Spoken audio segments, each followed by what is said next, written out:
stream covering the ACT Chess Association's online chess events, which are being held during the week on lightchess.org. Get it right. Organised by the ACT Chess Association to help Canberra players who are currently unable to play face-to-face chess in lockdown. My name is Sean Press. I organise these events on behalf of the ACT Chess Association and do these summaries the next day. I normally live stream them on Twitch, as you can see, and then I upload them to YouTube after I've finished. I don't mind live streaming. In fact, I think it makes the coverage a little bit better, because otherwise I'll be going back and fixing up things and never getting anything uploaded. So last night we played a rapid tournament, 6 rounds, 10 minutes plus 2 seconds per move is the time control, and it was won by Fred Litchfield with 5.5 out of 6. And I'll just double check the full results. Click on the right screen. He finished first, Wei Li finished second, and Malik Amir finished in third place. And the game I'm looking at is a game between Fred Litchfield and Wei Li, which finished in a draw.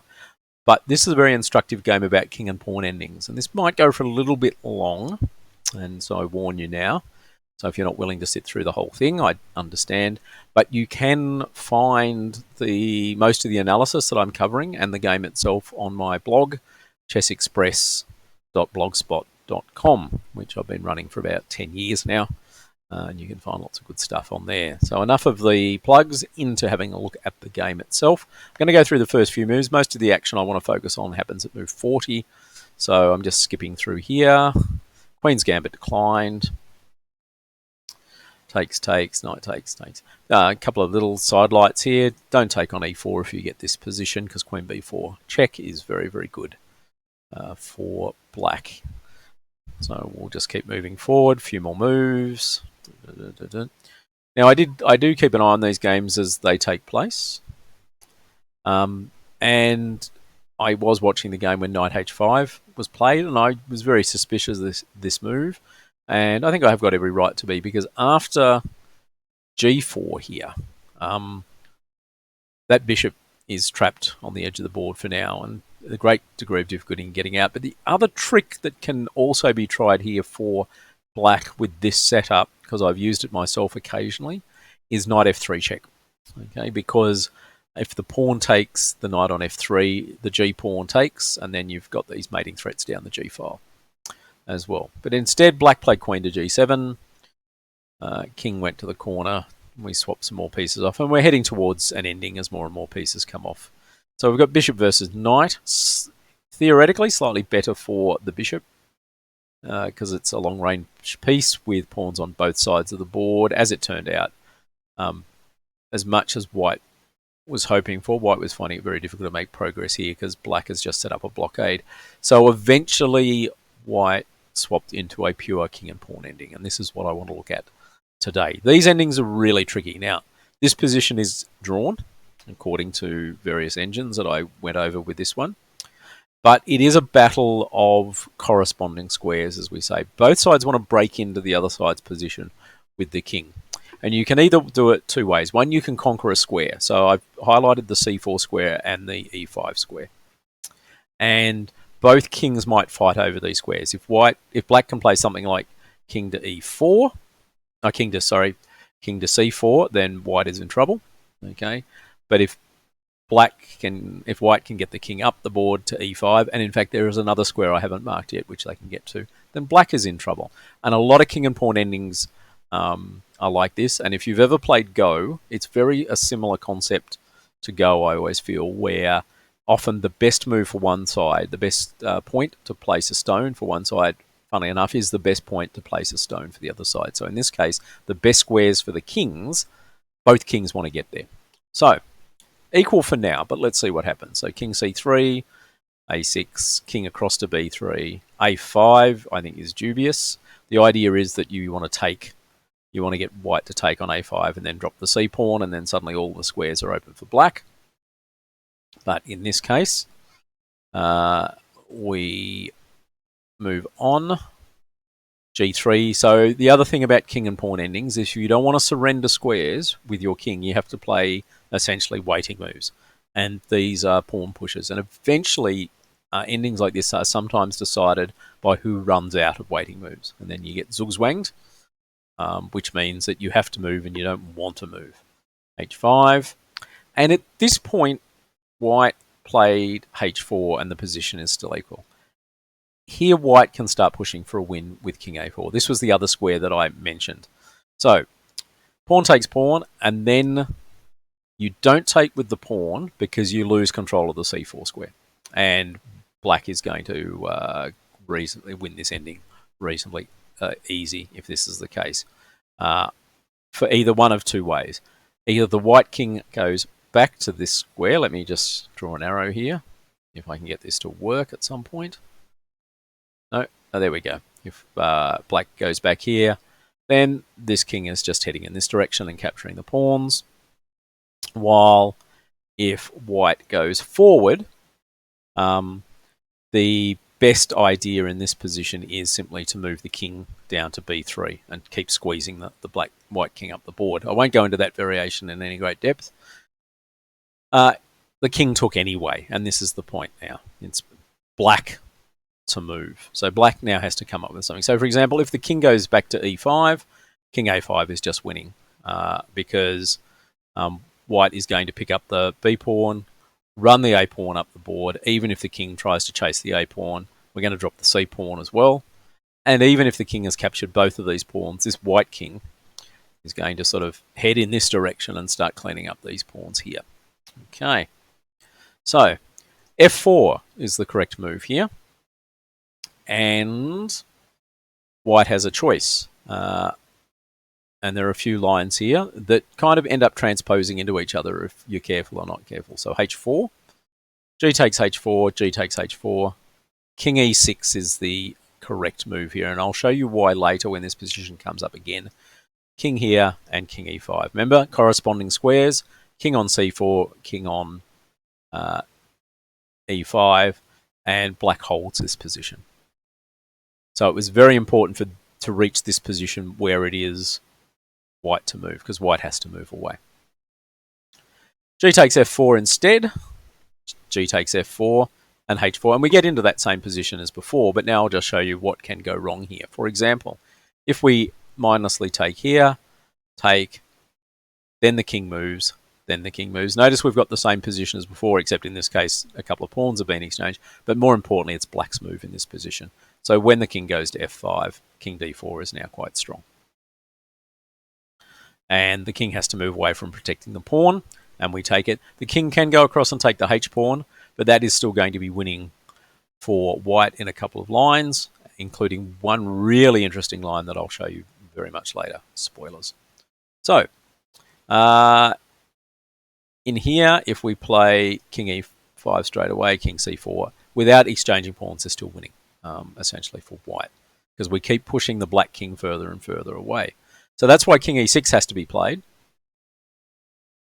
because if we play king c4 now, it turns out that king e5 is not only better here, but white can go wrong.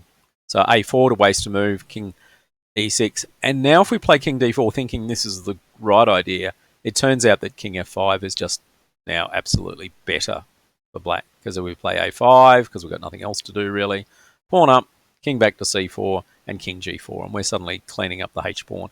And in this case, the white king can't get across and stop us. So, the other thing about king and pawn endings, as I go through this sort of little lesson, is that often lines will eventually transpose into each other. Sometimes the move order is a little bit different, especially if you have waiting moves with your pawns. You can move the kings around and then play the waiting move, or you can play the waiting moves first and then move the kings around, and you end up in the same spot.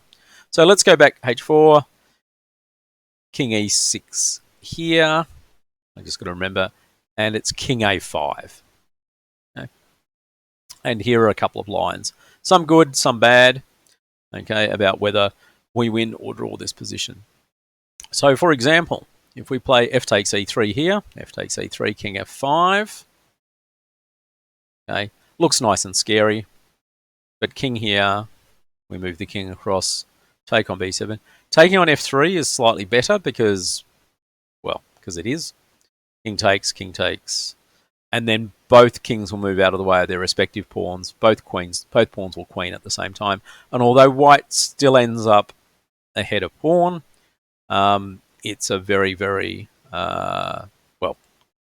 it's a very, very hard ending to win for white. And again, there's another line that I'll show you which transposes into this line where I go a little bit further. If foolishly you try and play king back here to protect the pawn, you go wrong. So often it's better to be aggressive in endings like this, because king b6, king c8, king a7, nice move, and then king c7. And because the pawn on c5 covers this square and, well, mainly the b6 square, which I'll colour in red, okay, the king can't do anything except shuffle back and forth. And we just play a4, king there, a5, king here, a6, pawn takes, king d7, king b7, and we're just winning the c-pawn and the game at this point. So, a couple of other choices. King a5. King d7's a blunder in the same way, although it's just a more obvious blunder. We just play e takes f4. Okay. One of the other warning points for endings like this, sometimes it's, especially when you do a lot of analysis, it's very easy then to just convince yourself that the only line is the one you've just looked at, and you forget little ideas like, oh, play king d7 here, transposing back into another line, and forgetting to insert pawn takes first, and just blundering it away. By the way, this game was played, as I said, with 10 minutes per move, so I'm not looking for any deep analysis from either opponent here, but there is a lesson about endings like this, and that is if you understand the principles behind them, you can often find good moves quickly. Finally, king a5, king d5, and this was the other line I promised to show you. King b6, takes, king c4 in this case, rather than running around the other side in the previous line. But after king takes, king to d3, swap, we've got the same line as before. And as I promised, this ending is going to end up looking like this. And then there's no immediate forced wins for either side. And as much as white has that passed pawn, which may be useful on the a file, I think black is going to pick up the h pawn, and then it's just going to be another race where pawns coming down the board. So, after all that analysis, where king a4 was a good try to win the position, h4 was played instead. Takes with the pawn, of course. In this case, you could try with the king, but king goes back. This is what happened in the game. And then turned out that king c4 actually now loses in this position. And all the way through this, by the way, keep an eye on the c4 square.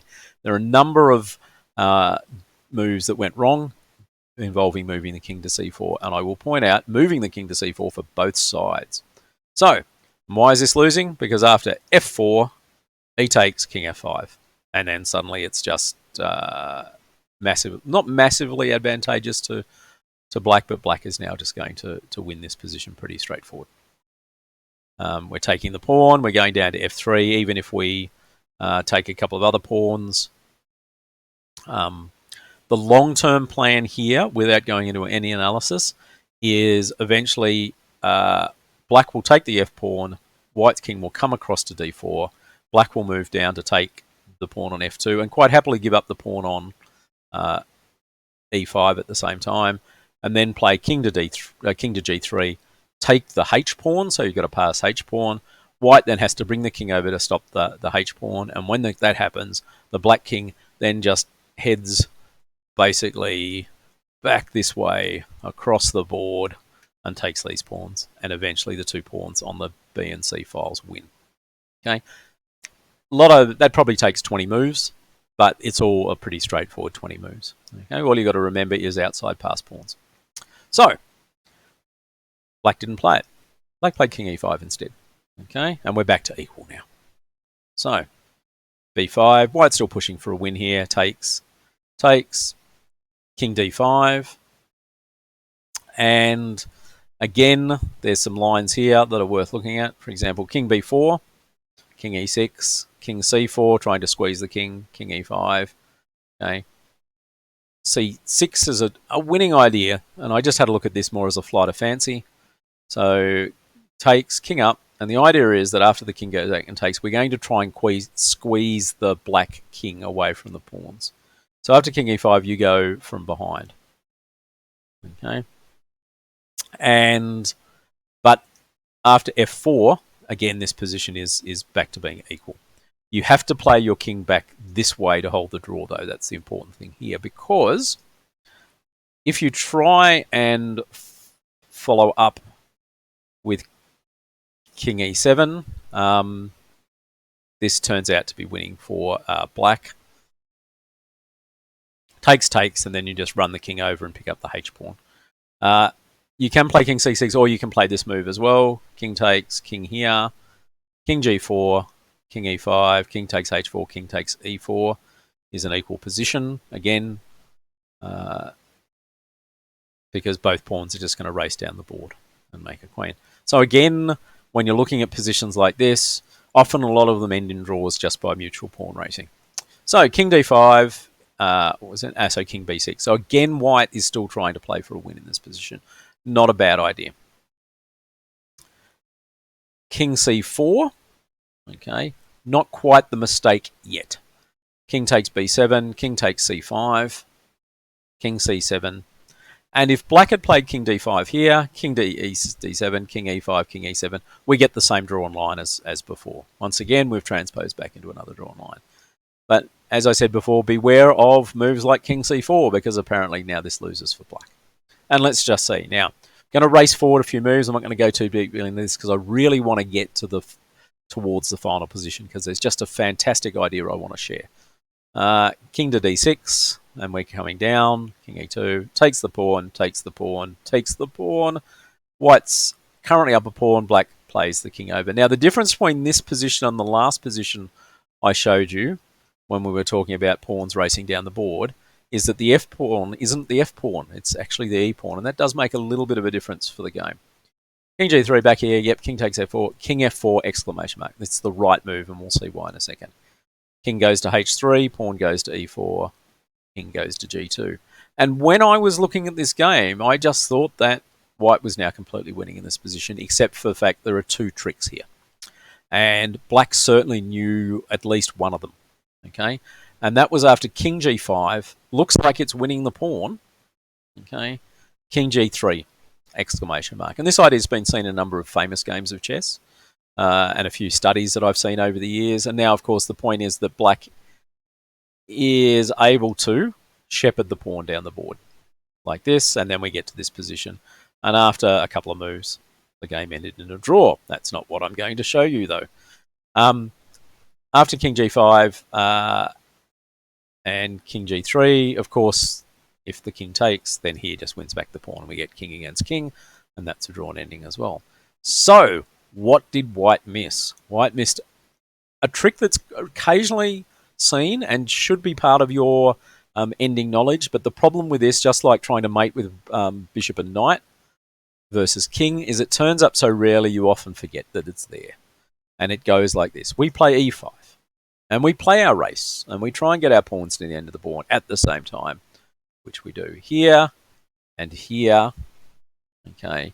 But here is the thing that I'm sure that white didn't spot in the shortness of time. Queen check here. Now, the obvious one is if we move our king here, it's just mate after these moves, okay? King's trapped in the corner. Now, importantly, the reason why this position will win for white is because the queen is on h1. It also works on any corner square as long as the king and the queens are arranged in kind of this way. Because after king g1, and this is the really killer idea, it is king g3 double exclamation mark, because black is zugzwanged in this position. The king can't move at all, and where does the queen go? Any square along the h-file that's safe, you're going to get queen g2 checkmated. Any square along the diagonal that's safe, you're going to just get queen f2 followed by queen h2 mate. And there's nothing black can do in this position. It's just going to be mate no matter what happens. Where you occasionally see this idea, by the way, turns up in various king and pawn endings where white has a queen. and black is promoting by playing the pawn to h1, for example, and then white plays king to g3 and it's zugzwang. And you win. And often the example given is that black instead under promotes to a knight to stop the king going to g3, but that's not enough because in the previous position it's going to be mate shortly anyway. So king g5 looks good. In fact, it was the move I thought to play when I was watching the game, but in fact, getting to this position here is the key to the win for white. So that's a lot of stuff on king and pawn endings, not to everyone's taste. By the way, love king and pawn endings to study. I think they're really, really interesting, at least for me. Might say more about me than the chess I play. But this idea here is your takeaway from today's lesson. If you can get to a position like this, okay, with black to move, it's a win for you guys. So thanks for tuning in. That was from last night's ACT Chess Association online rapid play event run by Fred Litchfield, who drew this game with Wei Li, who came second. Wei Li had dropped another draw through the tournament and finished half a point behind Fred. My name's Sean Press. I do these broadcasts on behalf of the ACT Chess Association, normally the day after the tournament. And the next tournament we've got coming up is our regular Thursday night long time control event. And as an added bonus, Saturday from 11 o'clock, we've got street chess running as well online. So looking forward to seeing as many people front up to that as possible. But until probably Friday, I'll be seeing you.